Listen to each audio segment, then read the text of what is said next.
Hey, Shark Traps, before we get started, this is TJ, and I want to let you know that Corey from iLumi was gracious enough to offer a 50% discount on iLumi products. Type Shark Tank 50 in at the cart, you get 50% off. I don't know how long this deal will last, but it's a smoking deal, and you should take advantage of it while you can. Thanks for listening. Let the celebration begin! Woo!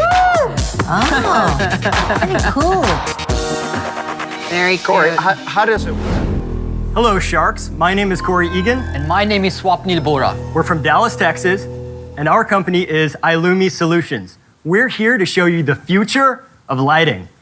It's about having the right light at the right time. So, Barbara, you're an early riser. Yes, I am. Imagine waking up, feeling refreshed and alert with the simulated sunrise that slowly eases you out of bed. Welcome to the Shark Tank Podcast.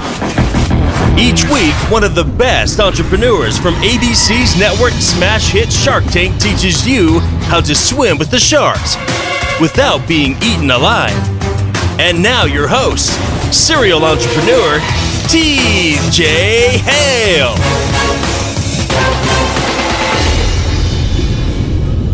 What's up, everyone? Welcome to the Shark Tank Podcast. I'm here today with iLumi's Corey Egan. He did a deal with Mark Cuban in season 5, so it's been almost 2 years ago, but also a recent update in season 7 where they hung out at CES and they mentioned that they've sold over $2 million in products since the Shark Tank.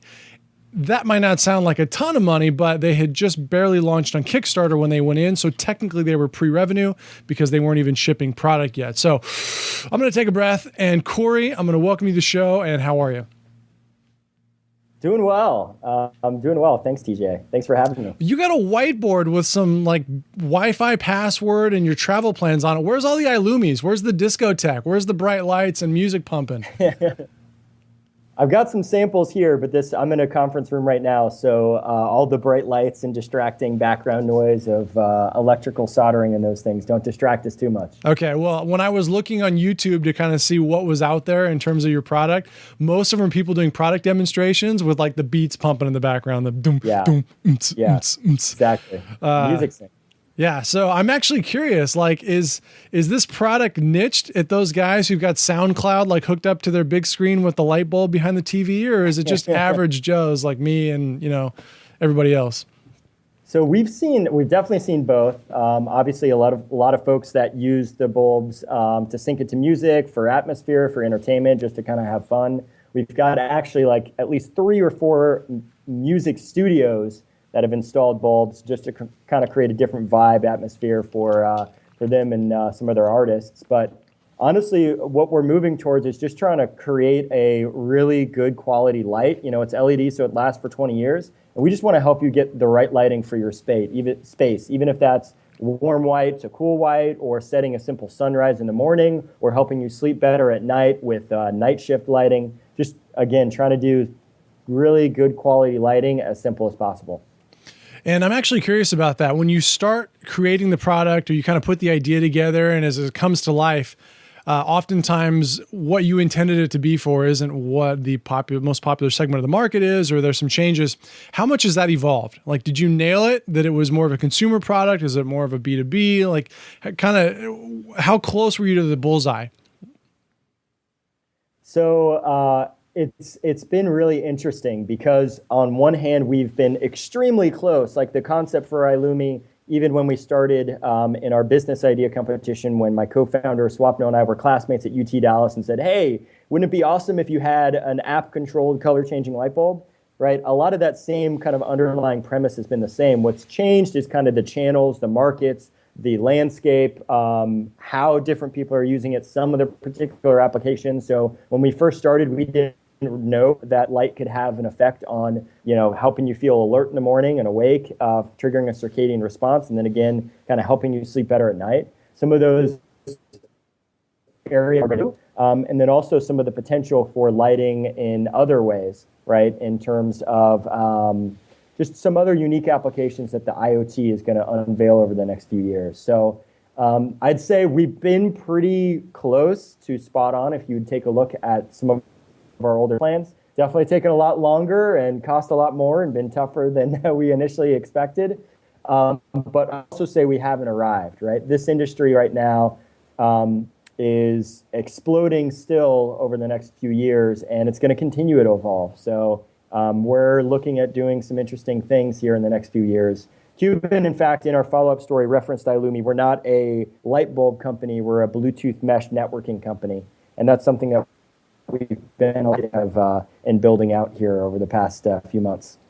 All right, and to the viewers, I just want to apologize. We've been having some technical difficulties. The Wi-Fi in Corey's office isn't Google Fiber. Let's just put it that way.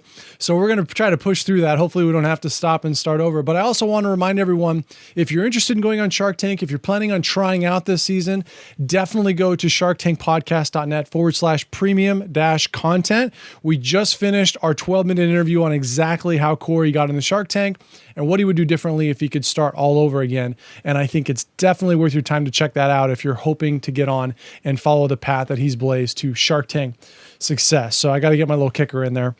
Absolutely. Now, let's talk a little bit about the update in terms of the $2 million in sales. So what I love about your story is that you guys were just out of college, your MBA partners. And by the way, do you get a lot of Van Wilder jokes? Would I be the first one to make one? I don't think we do, honestly. I think that's a new one. We get a lot of jokes, but not necessarily that one. All right, in post-production, I think I'm going to splice in a little bit of Ryan Reynolds and Cal Penn, because when I first saw you guys, I'm like, oh my gosh, it's Van Wilder. Okay, so anyway, you're just out of college, and you guys kind of started the company. You had a goal for $25,000 on Kickstarter, and you crushed it. I think you hit close to $150K, right? I want to start with that. How did you pull that off? So our Kickstarter campaign, funny enough, was not our first crowdfunding campaign for this product. We had 2 Indiegogo campaigns before that were somewhat less successful. We did about $60,000 in total there. And so we kind of perfected it to a certain extent for our Kickstarter campaign and making the most of it. I think, like Shark Tank, a lot of people look at crowdfunding and Shark Tank as a magic bullet, and if you just kind of show up, amazing things will happen.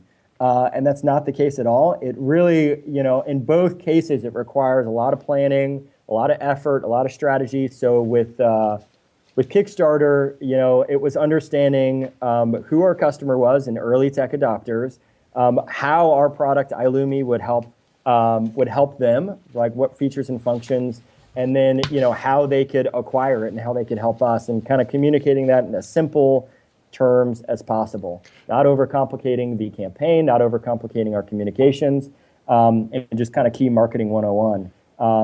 And there was actually a great resource that we used from Tim Ferriss's blog about how to run a successful Kickstarter campaign that we kind of followed to a T, and it was amazing. So wait a minute, but you had done 3 campaigns. So the first thing I'm thinking is, where you got like the neighborhood scam artists, you're like one neighbor at a time, you're hitting them up for money. What were they all geared towards the same product or idea, or were you changing it up? You're like, if we run one on Indiegogo and then one on Kickstarter, like nobody will know, and we'll double dip. Yeah. So it wasn't, some people could have taken offense to it or something like that. We were honest with our backers, our initial Indiegogo backers. Essentially, we raised money, we got to a point, we were starting production, and we hit a snag with the initial prototype. It wasn't going to work. And instead of saying, we're going to call it quits, we're going to let all these folks down, we're going to find another, we decided to find another way to continue to move the company forward. And, we saw some other folks that had done a Kickstarter campaign after an Indiegogo campaign or vice versa, gave it a shot. We're open about what was going on and kind of our history and our story. And fortunately, we found a much larger community as well that wanted to join in and help us to really create iLumi. All right, so I have 2 questions. First one, and I got to say them both out loud so I don't forget them. First one is about the changes between campaign 1 and 2, or 2 and 3, or whatever it is. And the second one is, I forgot already. It's going to be about the crowd that you found and how you reached them. Because this is back before everybody and their dog was doing a Kickstarter campaign. So I don't know if it was easier back then, or the goal is always like, how do I find all those people? I mean, there's this whole subset of companies that actually help you produce it now and find an audience. So those are my 2 questions. So first one, you've got a light bulb that runs off LED and Bluetooth. How did you mess it up? Like, how did the first one not work and the second one did? What was the bridge between the 2? Yeah, so this is actually like our fourth essentially iteration. This is our second generation product that we launched last year. After we did our first Indiegogo campaigns and we're tooling up, we were doing some testing on just thermal performance, and all of our simulations were showing one thing, and when we actually got in the lab and tested it right before we were about to do certification, came back as another thing. And honestly, sometimes that stuff just happens with hardware. It's called hardware for a reason, just because it takes a lot of effort and time to build a working product, right? And that's why I think a lot of hardware products on Kickstarter fail, because it's not easy to get, to finish up a product and get it out to market.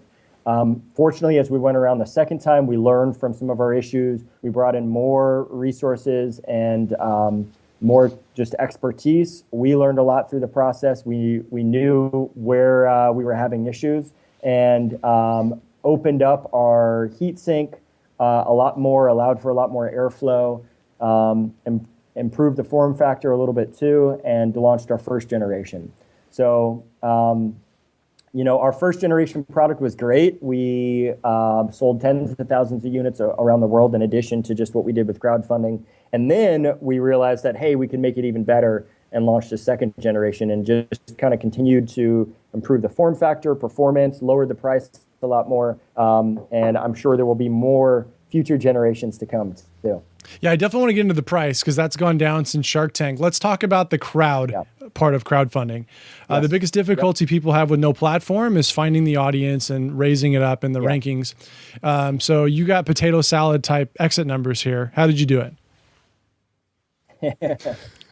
So I think number one, people feel like they need to start talking about their product and finding that crowd, like when they launch the product, right? That's false. You should, if you have a company or if you have a product and you're trying to get out there in the market, you need to be talking about it, communicating, sharing that story, sharing that idea, sharing that product with as many people as you can, and especially those that you think are going to be interested in your product, as often, as early as possible, right? Either you're going to start building a following and building a community, even just, creating a website and putting an email sign-up list with a short blurb, right? Just so you're starting to build a community.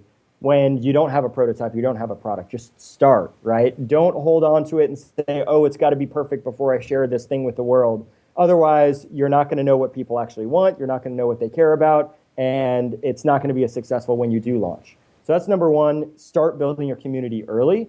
And it's really just talking to people and trying to find as many people that you think will care about what you're doing. So in our case, a lot of early tech adopters. We went to a lot of competitions. We went to a number of different incubators and accelerators. We talked to all of our friends, and they knew kind of what we were up to. The second thing, as you're preparing for a crowdfunding launch, I would say any person that's watching this show, especially in today's world, has a list of 2,000 to 5,000 people through LinkedIn, Facebook, email contacts, business cards, whatever it is, that are just people in your network. Don't be shy. If you're really going to make this into a business and a product, don't be shy about asking those people to become your community. It gives you kind of like your first third to 50% of your backing will come from somebody that you know, someone whose email you already have. So when we went from our first campaign to our second campaign, we expanded our list. All of our team members threw in their contacts. When we did our most recent Kickstarter campaign this past year, we refreshed that, and it gave us, an additional like 10,000 people that we could reach out to just to get that early momentum. Aside from that, it's much more difficult in today's environment to kind of get press outside of having a crazy new novel technology or an uber fantastic crowdfunding campaign. So it's really a lot of just grassroots marketing, doing retargeting, doing digital advertising to just try and reach whoever your customer is, or whoever you think is going to care about whatever you're trying to do. You mentioned your team. So I'm trying to poke out the holes where someone listening to this thinks, okay, I can do all that, and that's all a good idea. They might not realize they have 5,000 people in their network if they just have a Facebook page. But the one where they'll get caught up is, well, team. You have a team. You have people helping you. How big was your team when you're running the crowdfunding campaign? So it's changed, right, as we've done different campaigns. campaigns. Our first one, it was a very immediate team. It was myself, Swapnil. We had some contract engineers. We had one full-time resource, and we had a network of people, just advisors and folks that we'd kind of brought into the mix just to kind of help us out. And that was a function of us talking about iLumi and trying to find people that cared about what we were doing. And were you, I'm sorry, the contractors, were you paying them out of your pocket, or did you already raise funds from somewhere? So we were just kind of starting to raise funds as well from private investors.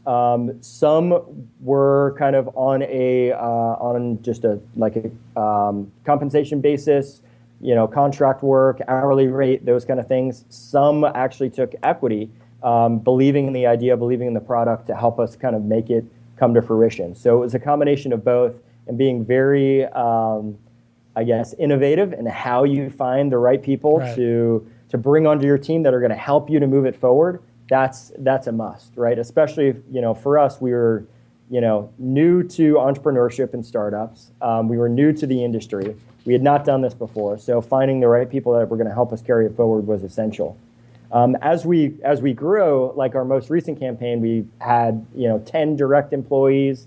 We've had multiple advisors, multiple folks that we had already been working with. We already had a community of existing tens of thousands of customers. So it was easier for us to tap into that community later on, and through the crowdfunding process, and it made our fundraising efforts a lot easier too.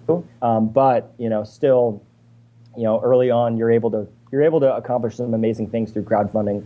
And the thing you want to do is build in kind of some mechanism to propagate people sharing your story. So, with our friends as example and family or employees, we didn't ask them, hey, give us $50 to buy a bulb always, right? Because that can be a tough ask for everyone. We asked, hey, share our crowdfunding campaign, post it to Facebook, post it to Twitter, email it to your friends, or, back our campaign. So trying to find mechanisms to help propagate your voice and getting it in front of as many eyeballs as possible, those mechanisms are pretty crucial too. I like it. That was really good advice. And I think it's important to note that you said you started out, you really didn't know anyone, you're just out of school, didn't have a lot of cash. Those are kind of the same tick boxes everybody has when they're new. Yeah, so exactly. No excuses. All right, cool. Let's talk about Shark Tank a little bit. When you were on the competition, they didn't mention the $5,000 that you won on television, and they didn't mention Kickstarter, which I thought was odd because that's a really integral part of the story. But you did say a couple things about the bulbs that were interesting. One, $90 each, and the first thing I thought was, ooh, ow, $90, consumer product. And I see now that the price is down to, I'm going to check out the website here, $59 each, which not so bad. You go to any LED bulb now at Costco is going to cost you $30 or $40, right? Or somewhere around there. Yeah. So it's not like a big difference. And then I think the other part of me, these pigtail light bulbs that the government almost tried to mandate for everyone, that kind of just were like a totally sucking disaster. Has that helped or hurt you in the LED industry? Because I've got some in my house still. They lasted for like a year. They were supposed to last for 20. And you can't throw them away because they'll poison your cat. So has that helped your industry? Has it been a shot in the arm? It's definitely, I think early on it hurt because a lot of people were, if they wanted energy savings, they could just buy these cheap fluorescent bulbs, and they were kind of a little concerned about new technology and lighting, having the experience with fluorescence before. But in the long run, it's definitely helped. I think one thing that we've seen is people hate the way that fluorescents look, right? And when we ask people, like, okay, what is good lighting? We're like, well, I'm not sure, but I know I hate this one particular type of light. It just looks really crappy. So aside from even just LED, in particular with iLumi, it's being able to communicate, we can help you have good lighting in your space, and it is going to last for 20 years. So your furniture, the paint on your wall, just when you're inviting friends over, it's about creating that kind of environment. In terms of, I'm trying to remember the first part of your question. There was two there. In terms of price, LED has, the technology itself has continued to drop in price. When we went from our first generation to our second generation, we were able to do some unique things and just continuing to innovate to improve the technology and the underlying cost structure. And that was really important for us to even get into retail, to have a more attractive price to customers, but to also have a more attractive price to the retailer itself. So it was a huge jump. I think it'll continue to go down, but as we've seen across the industry, our competitors are at a very similar price point and have been for a while. And we continue to find folks that believe in what we're doing.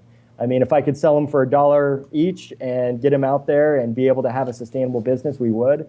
But we're really just trying to deliver a great product that's going to give you an amazing experience with your lighting in your home for many years. And we've definitely seen success with that, especially at the new price point.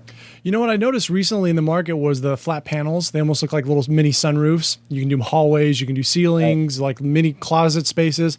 Is that something you're looking at as a potential new product?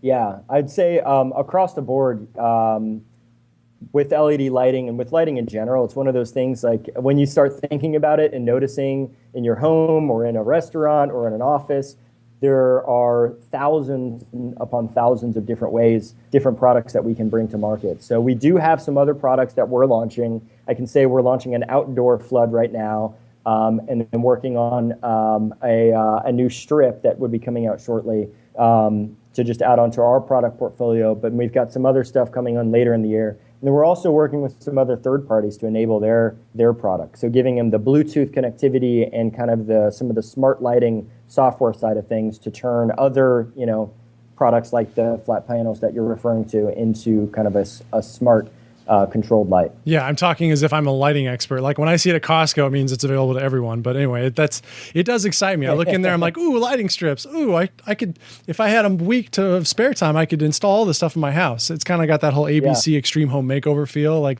I just want to surprise me. I want to come in and be amazed at what you guys can do for my house. Yeah, exactly. So you said that you're helping other companies, third party, Bluetooth, et cetera. Does that mean that the other question that was in the show was your patents and the IP panning out? That's why Lori went out, because that was still up in the air. You had 5 U.S. and 1 international utility patents. How many of those were actually granted?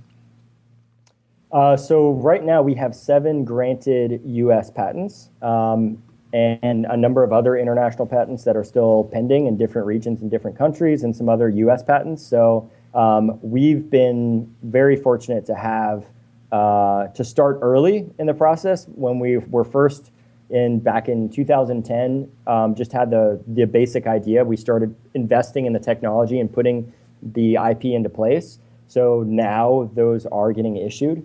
So we're in a really good position from a smart lighting perspective. There's lots of folks out there that should be aware of our patents. We haven't necessarily done anything yet, but it's certainly an opportunity in the future. And then especially in our Bluetooth mesh side of the business as well, we've got some interesting patents that have come to fruition. When you say aware of, are you talking about bigger companies that should be working with you, or are you talking about people you got to send the leg breakers after to cease and desist?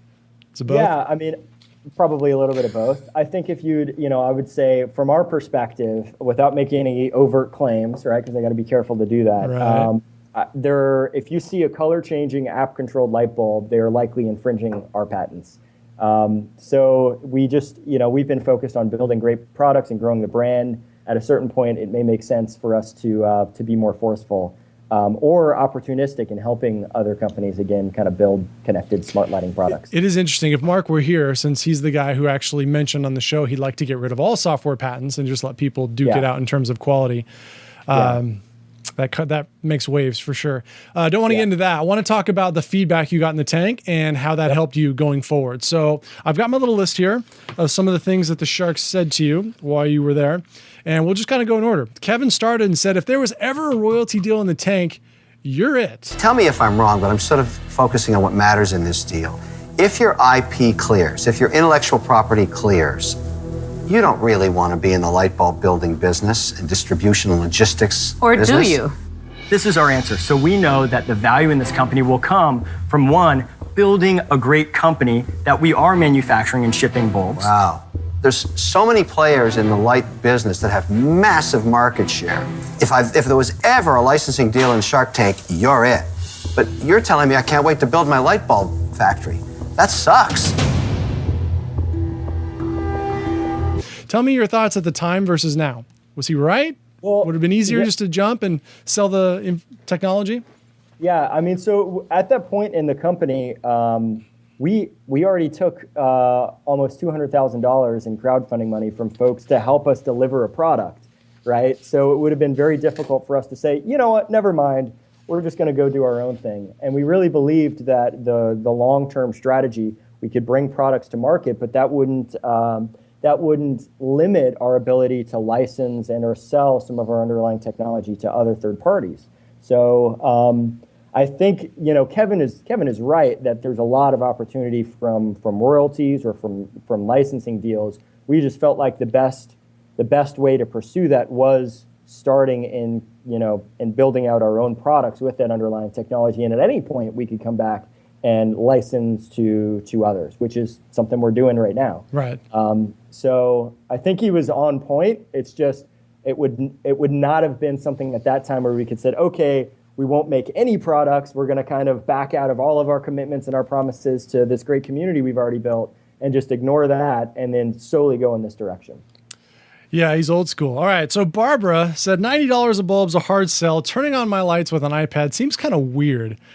Yeah. How tempted were you to make a joke about her being like having the grandma attitude towards how she works her lights? It was interesting because I felt like Barbara would have gotten it more because she's been in commercial real estate. She's done residential stuff, and she knows kind of the added benefit that you can have in presenting a space with just a really good lighting. And retail, banks and clubs and restaurants. So I was surprised actually she didn't latch onto that more. I think number one, we knew price was going to be a factor, and we're still very cognizant of it, and really providing a value to customers, not just kind of a price. And I think as well as we've talked about iLumi moving forward, and especially as we're communicating to our customer, if you go to our website, you'll see it's not about just app controlling your phone and changing the color. It's really about kind of helping you set up the right lighting for your space, for the time of day. And then once you set it up, you just kind of go about your daily activities. And your lights will turn on, or you can use the switch to turn them on and on. You're just getting kind of the right light for you. I think the connected home has traditionally kind of been, hey, I'm controlling everything through my phone, and isn't that cool? And I agree with her. I agree that is like it's a very limited value proposition. It's difficult to a certain extent to just have to pick up your phone to control something. I think the real value is kind of more of an ambient experience where you can just kind of go about your day and your environment responds to you. I suppose I got to cut her a little slack, because 2 years ago, meaning you had filmed 2.5 years ago, since then it's become much more common to control your thermostat, your home security. You can watch your kids come home from school and other tasks that maybe I don't even know about yet from your phone. Whereas at that time, I'm sure she's doing a lot of those things. She might be controlling her lights from her iPad right now. We don't know. Yeah, it's very possible. All right, so moving on. Lori went out, but it was interesting. I'm not really sure what her argument was. It was a long explanation in a short outro, which was, I'm not sure if you're going to get the IP. I think to me, it was just, I'm not really that into it. Did I miss anything there? No, I feel like, with Lori, she's trying, I feel like her biggest way that she can add value is bringing it into channels that she has great relationships with, namely QVC. I mean, she's taken products and that QVC. and just blown them up through that channel. So I think she was trying to assess, is the pricing there? Is it the right time? Is this a mass market audience? Who's going to relate to this? Is this something that I can immediately bring value with QVC? And I mean, I think at that time with that price, I would agree with her that, it's still probably a little early. But I could tell that, I feel like she was interested, but in the context or a comparison with some of the others, it just wasn't worth the fight for her, but mostly I would say. Yeah. And I talked about this, I've talked about it before, but last week especially, if Lori has no unique selling proposition or unfair advantage over the other sharks, then you're not going to get very far with her. And now you've already got Mark and Robert fighting over you, so there's no win for her. So let's talk about that. Robert said it's a high-end market product, and in the high-end market, you're actually not that expensive. Makes you an offer for $350,000 for 35%.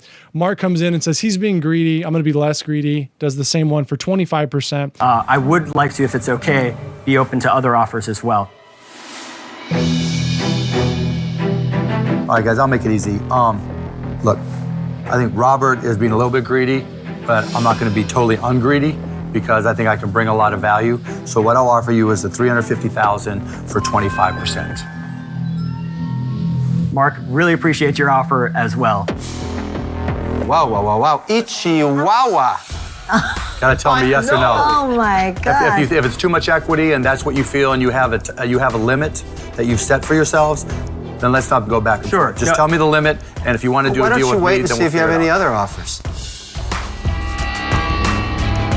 I would appreciate that. If possible, I'd also like to see if there's other folks. No, if there's Corey, more I questions. wouldn't. All right, guys, I'm out. Yeah. So it's interesting, kind of looking back at how it went down. So when Robert made us his offer, at that point, we felt like it was really early in the process. Just kind of as the conversations were evolving, we're like, oh, okay, it's happening, and very genuinely said, that's fantastic. We really appreciate it, but do we have an opportunity to continue conversations and explore it with kind of the whole group, right? And Robert said, wow, that's the nicest way that anyone has ever asked to consider other offers than I've ever seen before, right? And so, which is funny because on TV, they showed him do a face palm. They cut him in going. Yeah.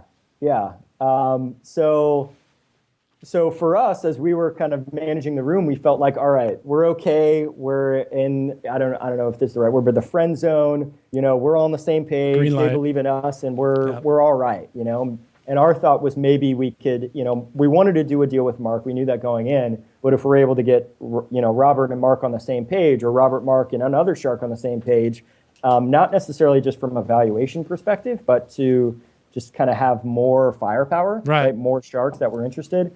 That would be an interesting opportunity. And so when Mark came in, it was shortly thereafter, and he made his offer and essentially tried doing the same thing and saying, are we good? Like, are we still okay?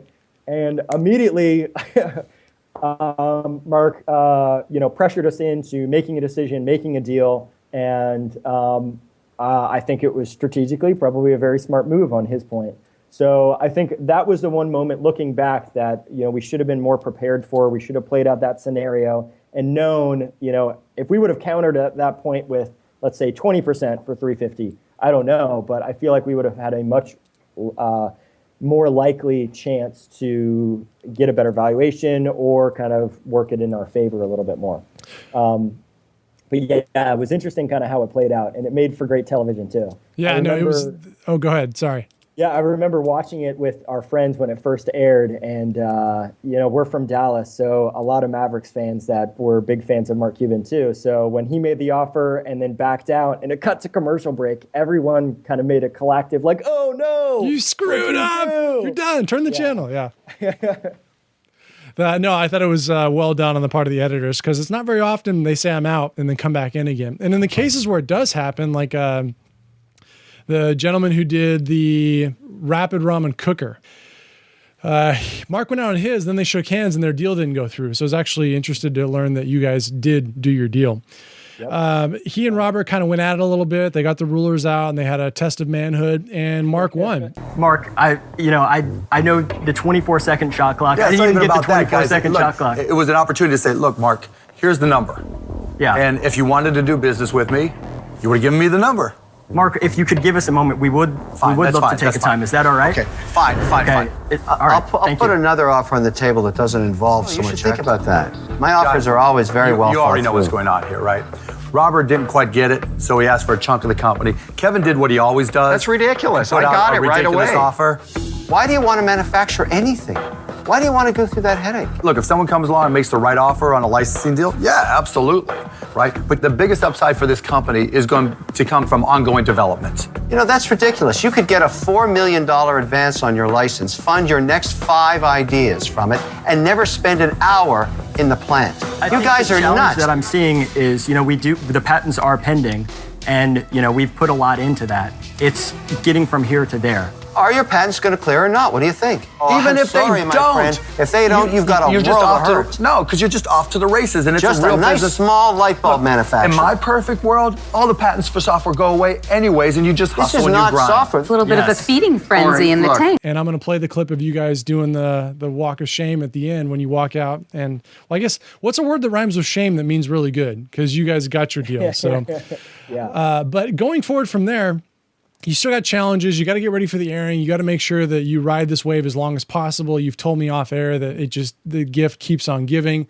Talk to us about what actions you took to make sure that you guys knocked it out of the park, because there's a lot of people, and this isn't really well known, that go on Shark Tank and they don't sell that much product and they don't do a very good job of capturing the juice on the night of the airing. And eventually they peter out and they look back at the Shark Tank experience as being a missed opportunity. So how did you insulate yourselves from that? Yeah.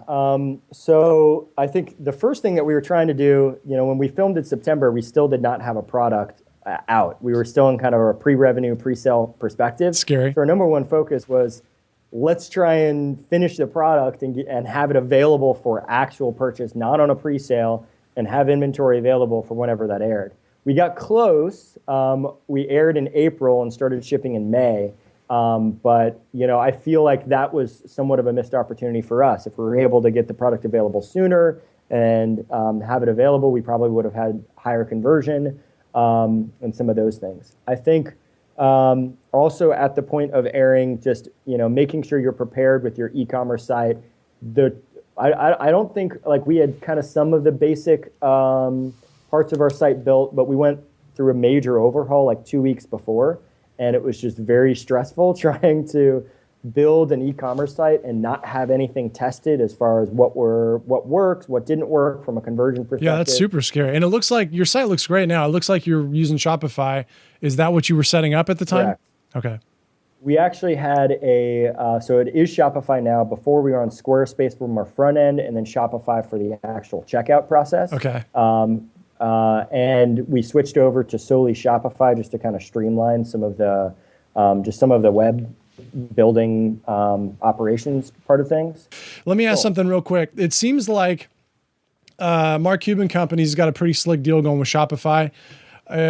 Most of the companies that come out now are using them, but what I don't hear about is what the strategy. I know you got Ryan, you got Abe, you got guys doing marketing and automation. What other tools either were in place then or in place now that they're making sure these companies are doing? Because what really frustrates me is when someone does a deal with a shark and they say, yeah, I wish I had done X or I should have done Y. And I'm thinking, well, why did you sign a deal with a shark if they should know that stuff? So what are the kind of tools are in place that are automatic for people? When I think each of the sharks are different. With Cuban, one of the benefits is there's a lot of other portfolio companies that he has that can help out in just kind of propagating your business. So we use Nimble for our CRM. We use Shopify that they suggested and connected us to some folks, and a number of other tools. And then just kind of, we were also able to ask a lot of the other companies that had been on Shark Tank as far as what to prepare for. So, getting a 1-800 number up there, making sure that you have someone managing the line at that time and preparing for the increased bandwidth and traffic. It's kind of like just some basic blocking and tackling that not only Cuban's team recommended, but that some of the other Shark Tank companies have recommended along the way. And I think it's, there is definitely the airing itself, but a lot of where we've seen the value of Abe and the rest of the Mark Cuban company's teams is just everything that happens afterwards, right? And just the ongoing everyday operations of the business, how we're going to grow it, continually. So they're constantly looking for new opportunities from a sales perspective, helping us out from anything from accounting to project management to product design type of activities. I think also if you're just going to kind of rest on your laurels and expect the sharks or expect somebody else to tell you exactly what you need to do and have them ensure that you're going to be successful, you're not going to be successful. So you still need to take the to take the initiative to do whatever you can to make sure that you are successful regardless of whoever else is on your team. Let's talk about the retailers and not resting on the laurels. You've been out hustling. You've got some really good deals in place. Let's kind of talk about that a little bit. I feel like it's been a while on the show since we've dived into exactly the kind of schematics of getting those deals done. So Best Buy, obviously they were mentioned prominently in the update. Home Depot Canada, which I thought was weird. What's wrong with the Americans? Why do you guys got to take it to Canada? Canadians doing the jobs Americans won't do at Home Depot. What's the deal? And tell us about the other retailers too. Yeah, so it's interesting, after Shark Tank, we launched our first generation product. We had a lot of success with it, but over time we realized that, again, the retail price, which was one of the biggest factors that we saw in our actual Shark Tank story, was too high. And then our underlying cost structure was not in a place where we could scale through kind of traditional retail channels, right? So even if there were retailers that were interested in our product and we could find consumers that were willing to buy it at $90, like the just channel wouldn't work. By the way, let me cut in real quick, Corey. They didn't mention the numbers at all in terms of the cost of goods and manufacturing. I'm guessing it was discussed. So correct. Okay, so it just wasn't good for retail. That makes sense. Yeah. So normally you'd want at least 3 to 4 times your cost of goods to a retail price point for kind of a consumer electronics. Now, if it's a mass commoditized based product like TVs, it can be much less. If it's a much more on the consumer side at a low price point, then it can be much higher. But generally, kind of the rule of thumb is 3 to 4 times COGS to retail prices where you want to be at. We were not there. So we had to quickly figure out how we could improve the product itself, improve performance, lower the retail price point, and lower our cost of goods structure to a way that it would work. So immediately after releasing our first product, we had to go back to the drawing board and say, okay, well, let's do it again. Let's make it better. And it was probably about a year's effort in full for just another cycle of development to launch our second gen products. That is what we now were able to get into Best Buy and Home Depot Canada. Pull up in the center. Let's see it. Yeah, so there's the 2 different versions that we have now, plus we've got an outdoor that's coming. So this is the A19, plugs into any kind of standard, regular light bulb, great for bedside table or living room lamp. And you can start with one or grab a few, some special packs on our website. And this guy is the BR30 Flood. So this is your overhead or recessed lighting, a little bit more powerful. Great if you've got some track lights or if you've got some cans in your living room and you really want to kind of light up your whole room. And then these are both $59.99 now. When we went on Shark Tank, they were $89 and $99 for respective similar products. So definitely a drop on the price point perspective. So which other retailers are you currently active with? Where else can we find the product? So we're in Best Buy stores, in 510 stores, and Home Depot Canada, and if you're up north, Amazon, Fry's, all of their stores, online at brookstone.com and homedepot.com here in the U.S., and a number of other retailers that we've kind of got in the works. And I'll say with retail, it is not an overnight process. Similar to Shark Tank, it takes, months, years sometimes to come to fruition. So with Best Buy, it was a long process to get the product on the shelf and be prepared and make sure it was ready, aside from just the product development side itself. And even then, it's required a lot of effort, a lot of just planning and execution from our team to make sure that it's successful. But it's been awesome thus far. Tell me more about Amazon. That was mentioned in the season 7 update. You had the guy there in the booth, and he's kind of like, "Yeah, I like you guys. I like your product too. I like your style." But we didn't get a feel for what that is in real life. What are you guys doing with them? I mean, when you do it, like Steven Arstall and Beyond the Tank did this deal to talk about Amazon exclusives, but Amazon's just there, right? Right. Omnipresent, it's egalitarian. Like, what are you and the Amazon guy talking about?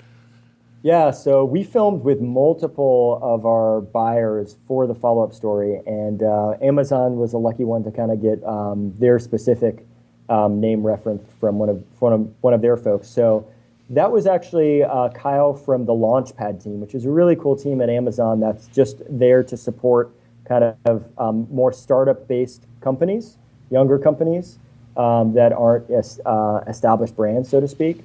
And so we connected with them at CES. We've been doing business with Amazon, but it wasn't really getting the attention that we wanted. And so we started working with Kyle and the Launchpad team right after CES and saw huge improvements in just the amount of exposure that they were giving and allowing us to share our story, not just about the products, but about the team too. And when the follow-up story aired, they actually had us on the homepage for Launchpad. The Amazon team was tweeting about us. So it really was, hey, I really like what you guys are doing, and I want to help you to really get the most out of the Amazon channel and support you in any way we can. So it was awesome, and really that was organic, and then we just kind of captured it while we were filming the next day. So who's the right candidate for the Launchpad? Like if I have a list of clients and I think that some of them are struggling on Amazon, but they shouldn't be, like you said you were, what's the criteria? If you're a startup, if you're crowdfunded, if you've gone through an accelerator, if you are even just kind of some new innovative company, and essentially it's if outside of kind of the traditional type of customer, if you have a unique story, even if you were on Shark Tank before, and another way to not just share the story about your products, but share the story about the background, the company, who you are, and how you got started, Launchpad is a great place for you. Cool. Well, I think it's been an excellent session. I hope everyone learned a lot from your story. Before we go, I definitely want to make sure people go and check out, I think I'm going to need an iLumi for the studio here. I'm probably going to do a little bit of the oomph in the background, maybe at the start of the show going forward. But where should people go to find the product and connect with you online? So aside from those fantastic retailers, you can go to our website. It's pretty simple. It's www.ilumi.co, just CO, and it's ILUMI, kind of like you can see, although that may be backwards, ILUMI. And if you use How About Shark Tank 50 as a coupon code, you can get 50% off on our products there. So even better pricing for any of the Shark Tank podcast fans. How About Shark Tank 50? That's it? Shark Tank 50, not How About. Okay. Just Shark Tank 50 as a coupon code. And you can get 50% off. Whoa. Okay, I'll definitely post that. Say, how about Shark Tank 50? That's to keep the coupon sites out of your business, huh? So just Shark Tank. I know, I'm totally teasing. The longer it is, the less likely it's going to show up on Groupon. Right. Cool. All right. Well, Corey, any other words of advice for people going on Shark Tank who want to sell $2 million in product and be able to call Mark Cuban on his cell phone? Let us have it. If you believe in it, if you've done your diligence and you're passionate about the product, if you're passionate about your business, you want to make it happen, just make it happen. Just do what it takes. Put in the time, put in the effort to build your dream and go for it. Nice close. Excellent. Simple. Best of luck to you.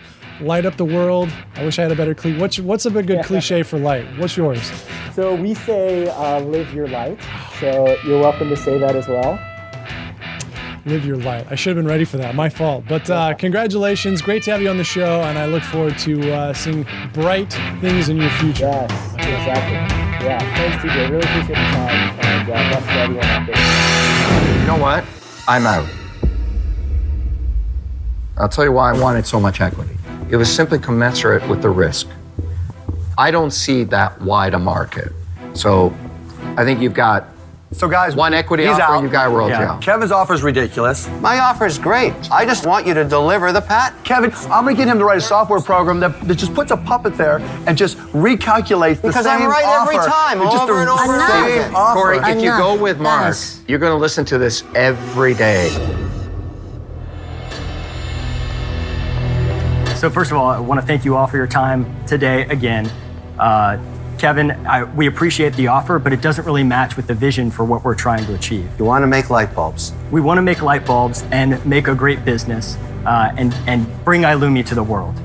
Mark, would you be willing to meet in the middle at 20% for the $350,000? I'm going to stick to the 25 guys because you know I can bring a huge amount of value. Could I ask you, I think everyone in here could pick up the phone and make one phone call that could change the game for us. Who would be your phone call? Depends on who we need to call, right? There's nobody that's not going to take my call.